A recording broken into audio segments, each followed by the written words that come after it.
our will be more and more freer and abler.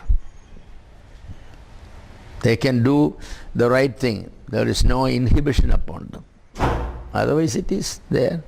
Food habits maybe, drinking habits maybe, games maybe. It could be anything. Your hobby maybe. You could be enslaved. And a Christian should not be a slave of anything. I tell young people, and when I see them, they have no control. Even a hobby what may be hobby? Photography is a nice hobby, but you could be a slave to. Yes, that hobby. You should not be a slave to that one.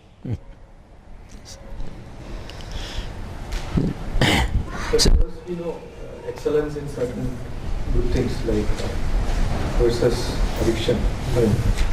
Yeah, the excellence in good things comes when the more every day you repeat the good action, you excel in that one. Yeah. Every day you pray, you become a man of prayer as the days go by. Every day you read the Bible, your understanding of the Bible, your commitment to the Bible will increase. Every day you evangelize, you become a better evangelist. The more you give, you become a better giver. That's the thing about it. Good things, when you habitually do it, and you improve your quality. You come to a stage where say excellence. The other way around, you go down and down and down and down. The poor man has no control on anything. He cannot even, See, when somebody who is addicted to drinking, he has no control. He cannot even get up. He cannot do right. He is shivering. He cannot think properly. He cannot sleep properly. That one habit, enslaving himself to alcohol, made him slave. Same nicotine, same many things do the same thing. Yes.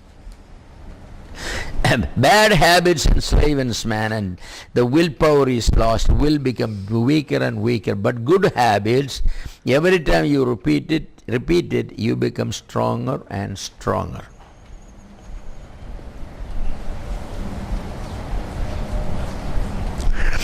The totality of the depravity of the will destroys moral ability or ability to do good. So doing these bad habits, what happens? You're already totally deprived, but then the depravity, they're more theoretical than practical. But here then it becomes practical, and what happens? Your ability to do good is destroyed. Some people, they cannot pray, they cannot read Bible.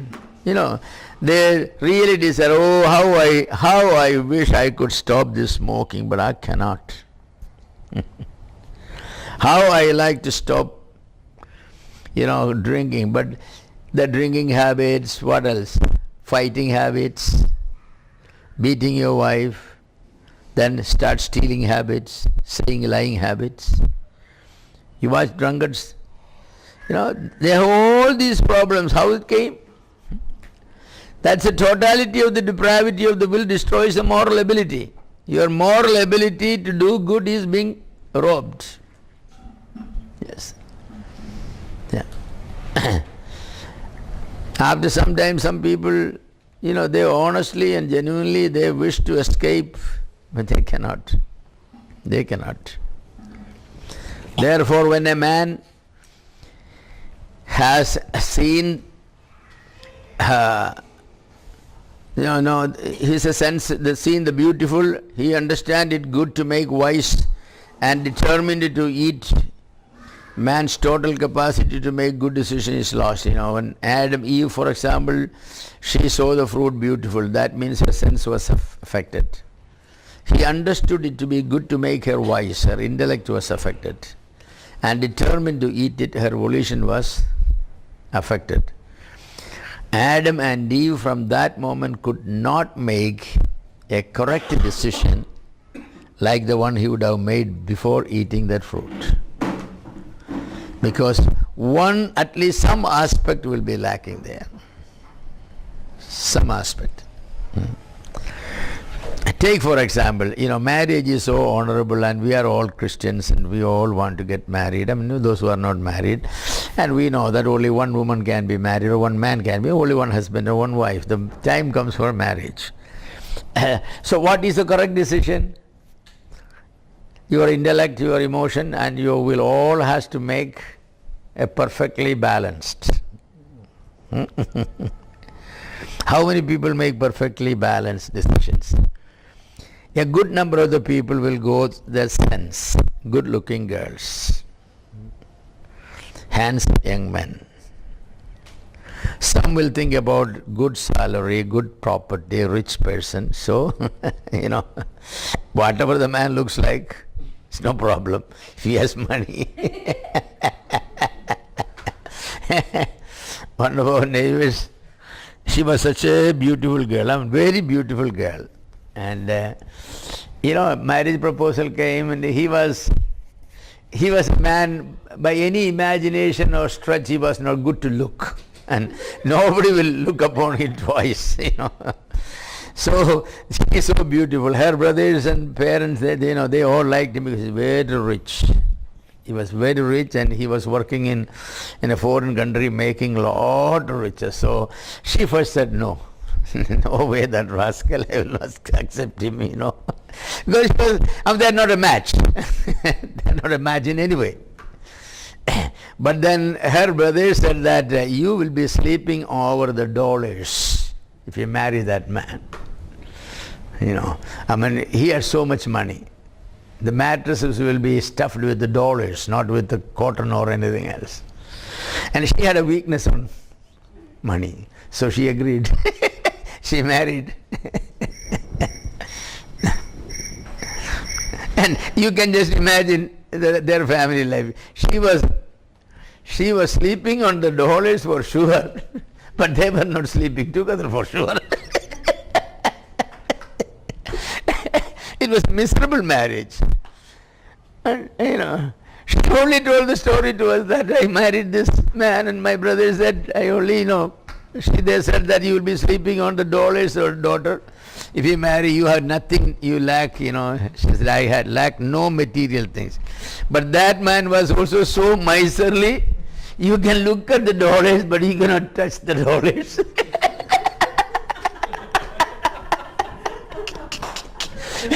So this poor lady had to grow, feed some cattle and all that, milk it and sell money. If she wanted to buy a ribbon, he won't give.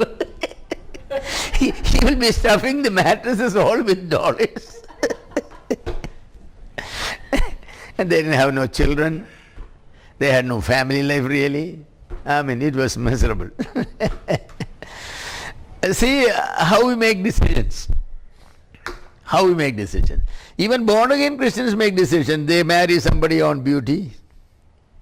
They marry somebody on education. They marry somebody on money. Yeah? Now, sometimes they marry somebody on political connections.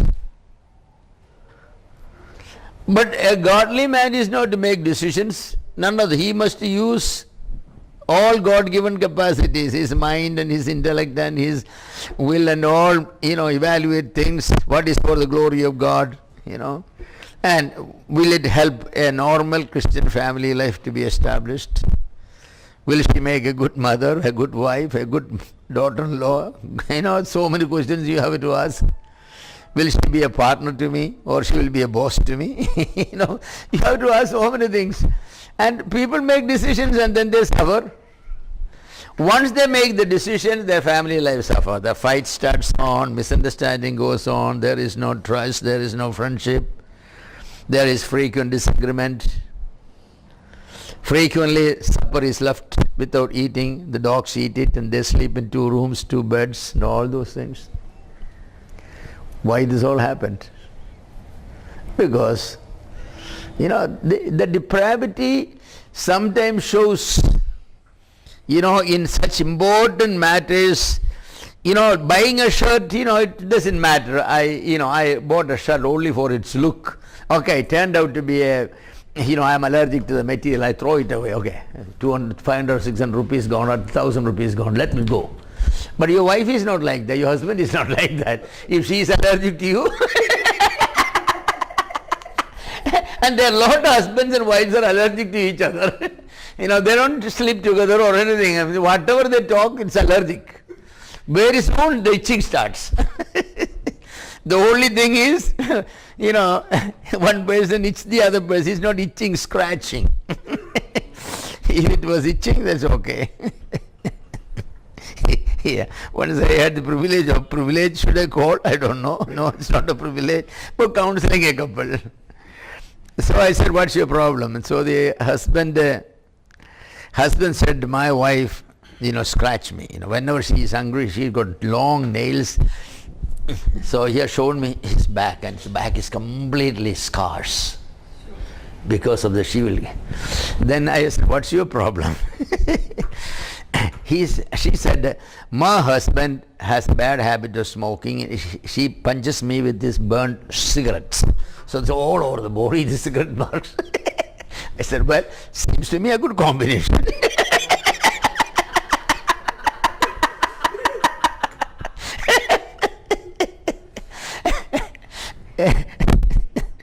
Yeah. So this is what happens. She is beautiful, he is handsome. So what more you want? Your decision, the depravity affects, and it shows at certain moments. You have a job offer. Okay, you have two job offers. One pays you 1 lakh rupees every month, the other pays you only 50,000 rupees. Which one you should take?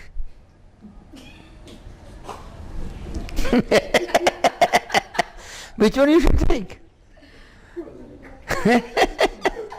Which one you take? It depends. What are the things that it depends on? That's what I want to hear actually. It's a good answer. Comfort and ministry, everything. Yeah, okay, good. That's a good answer. But most of the people would take 1 lakh. Most of the people. Then they slowly what happened, this jobs, 6 o'clock you leave home and 12 o'clock midnight you come home. Continuously you and your wife don't have time to see each other, talk each other or anything. And even on those days, weekends or other public holidays, you have to be in the work. You bring home this much file, you have to finish your work there. Of course you get money. So because you did not ask the question, is this job suitable for my family life? My spiritual life? Will I have time to go to church, fellowship with believers for my quiet time habits? When we have children, will I be able to spend time with my children? Eh? So many questions you have to ask. You didn't ask. You only ask one question. 1 lakh rupees? That means every month 50,000 rupees I can pay down payment for a house. Man, that will be great. I can buy a 3-bedroom flat and start living. Yeah? But live where? Most of the time you are in the train or public bus or your car. That's where you are going. You are not living with your wife anymore. Well, after some time, but she is get sick and tired of, she will start looking for somebody else's. She will have leave a note, Dear, I married for a husband, now I found I have only a money-making machine at home. I'm not interested. No. But see, decisions, when we make, our depravity sometimes show up practically on moments like this. Moments like this. We should not. We should not. Our values and priorities and all these things, that come only when, like good to see, good to gain knowledge, wow. They are not the values on which you must make decisions. So, when it comes to practicality, this sort of mistakes we do, and we suffer for that for the rest of our life. Yes. The debilitating effect of self-determination upon the will itself is too often overlooked. When a cause is evil, the effect it produces cannot be good. It must be evil. If the cause is evil, you cannot expect the result to be good. A bad cause will never bring a good result. A good cause may sometimes bring bad results. That's because you did not handle it the right way. But a bad cause, how well you handle, you can postpone for a while the consequences may be, but the harvest will come. Some someday payday.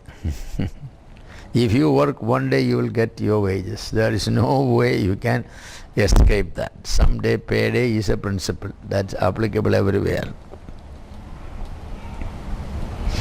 When the cause and the effect are upon different subjects, the importance of the cause itself after its own action is always taken into account, is noticed. One man kills another man, the effect is noticed. But when a person kills himself, the effect is less noticed because it's a suicide. When somebody kills somebody else, the effect is immediately noticed, because murder charges there, he is arrested, he is put in the jail, and then, all these things, and he's, but when somebody commits suicide, if he is an unmarried person, well, his parents cry for a while and then forget about him, he's gone. But a murder is not like that. That's when the action is evil, but the object and the subject are different. The consequences are greater. When the object and the subject are the same, sometimes the consequences are not that much felt. But sometimes it's felt even more, The cause cannot do its effect. The cause cannot undo its effect when the effect is on another person. This is true when the cause and effect are upon the same person, suicide. A man cannot undo the guilt of his sin. Neither can he undo the inclination to sin. The guilt is the biggest part. The guilt. Sensible people will know before they do an evil action what that evil action will do afterwards. Guilt is such a terrible thing. Some women go and commit, for example, abortion. Okay? They think the problem is over. The unwanted baby is gone. The problem only begins. The guilt. I killed my daughter, my child. The same age, same type person is carrying the baby, and immediately she looks and she starts crying. My child would have been this old now. I killed. How are you going to escape from that one? Well, the psychologists do that. Hey, that's not murder or anything. That's just blowing your nose, You just unwanted tissues you threw away. That's all. That's the way they do. But that's not helping them. All that they say, they are not helping. So now the world is becoming mature,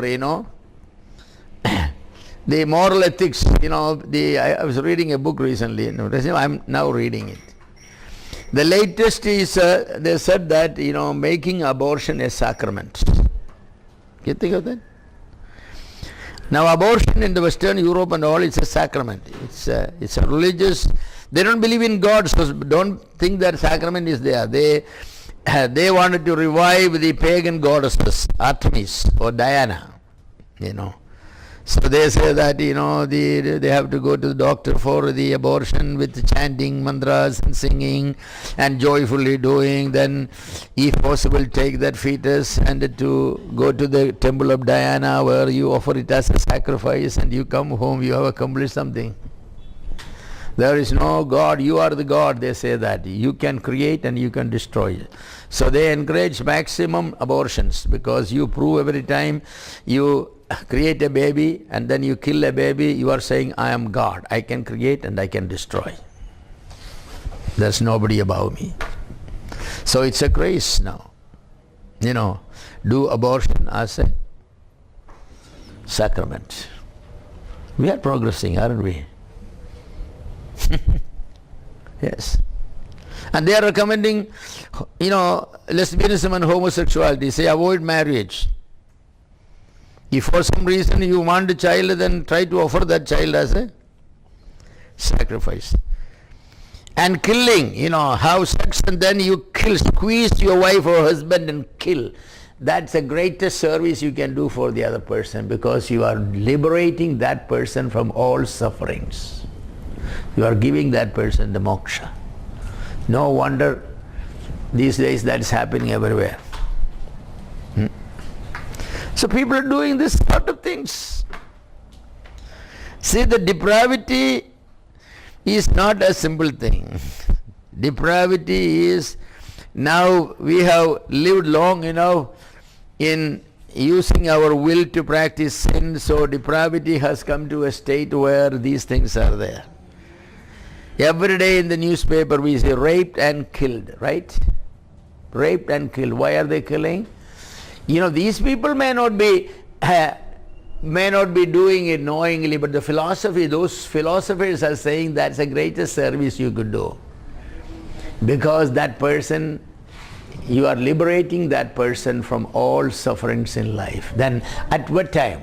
The greatest enjoyment in the world is sex, and then at the culmination of it, you kill that person so that that person is freed from all sorrows. So you are doing a great service. Wonderful. So the whole concept of marriage and everything, is terribly changing. Terribly changing. So these days when believers have to be very conscious of what is happening in the world, because, we don't know what tomorrow will surprise us. Yes. Self-determination to holiness is an absolute impossibility because it has to do with God. But self-determination to sin is a possibility because it has to do with self. You are getting away from God. So more people desire sinning because sin is self-determination. You cannot determine to be holy because holiness has to do with God, You have to meet the standard God has set, the conditions. But sin, you only have to meet your own standard. What type of sin you want to do. So more people are turning to that. Getting away from God, to walk away from God is different from, you doing what you want. No man could come to God unless he is attracted by God. But every man can sin without any attraction from God. Even you don't need attraction from Satan. There is plenty of this depravity with man to do whatever he wants. It's so different, it's so easy for a person to decide to do evil. Yeah. We lived in a place called Palai in Kerala. Very near where we live, one day a man, he's one of these depraved creatures. He decided that he is going to walk by the sidewalk and everybody who comes against him, he will stab. That's a determination. So he took his dagger, put his pocket, his hand on it, and everybody, he has stabbed 18 people that day, and one died, the 19 didn't die. Just to walk by, pull it out, go. Won't stab anybody when in a crowd, alone only. So they will be falling down, face down, bleeding there. This man walks away. Then another one comes. 18 people in one day. And one died. Then he was arrested. So it was so easy because he decided, I'm going to do it. He doesn't need the help of the Holy Spirit or even help of the demon. Probably. Maybe he was demon possessed, I don't know. But this is, But it is so difficult for him to say that I am going to give everybody who comes against me 100 rupee bill today. So he took 10,000 rupees, put in the pocket, all 100 rupees, and one man came, he stretched. Take it, man, take it. Another one came, take it, man, take it.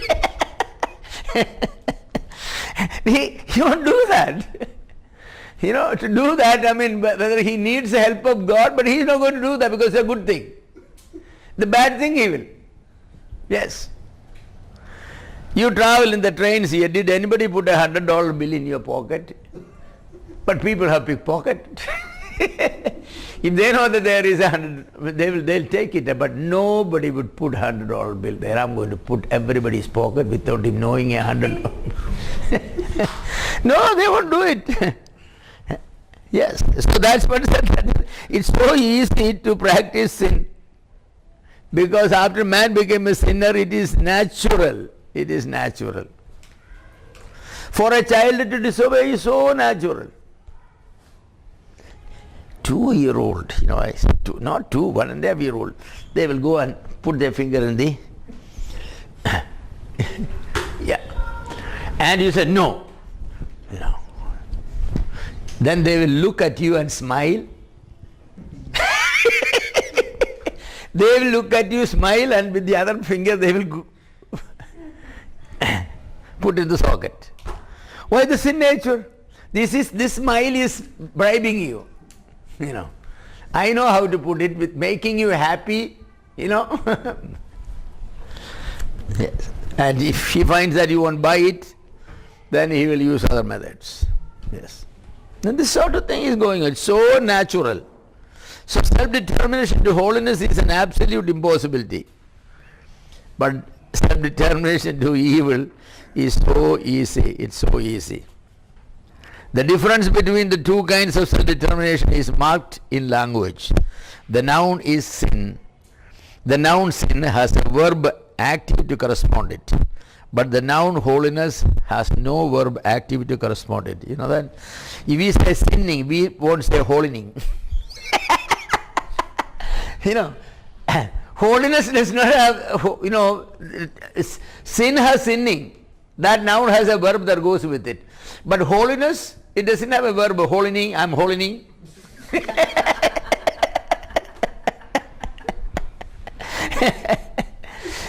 If we are holy, it's only because somebody else make us holy. So nobody is holining. There is no such word. Holinessing or holining or holinessing. There's no verb. So I wanted to practice a little bit holiness. What will I do? Sin, you say, what are you doing? I'm sinning. The other man is, praying there but reading, what are you doing? I'm holinessing. Or holining. No. Say that I'm trying to be holy. God help me. Only the passive is employed for holiness, to be holy, or be holy, to become holy. That's passive because somebody else is doing it upon us. But for sin, both the passive and the active are employed. The willingness in the two cases are different. Willingness in holiness is from God. But willingness in sin is from the self. Man works alone. In holiness, the human will have to harmonize with the divine will. But in sinfulness, human will only have to antagonize with the divine will. It doesn't have to cooperate with any other will. This is all the practical aspects of depravity. We see it every day. Every day. Yes.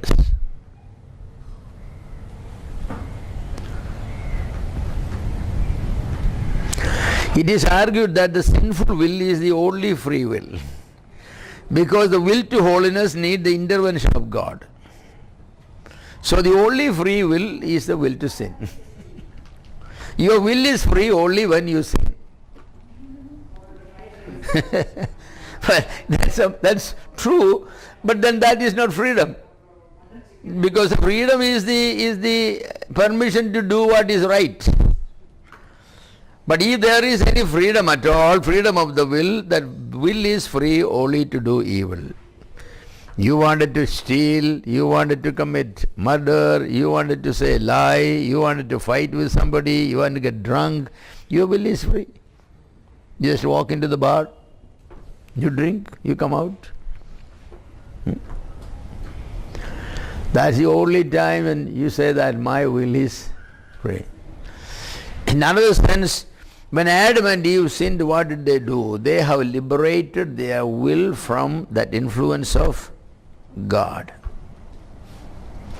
Because my just shall live by faith. That was the principle on which Adam was created. You shall live by faith. You take my word always at its face value and act. I said you will die if you eat. You say, yes, I will die.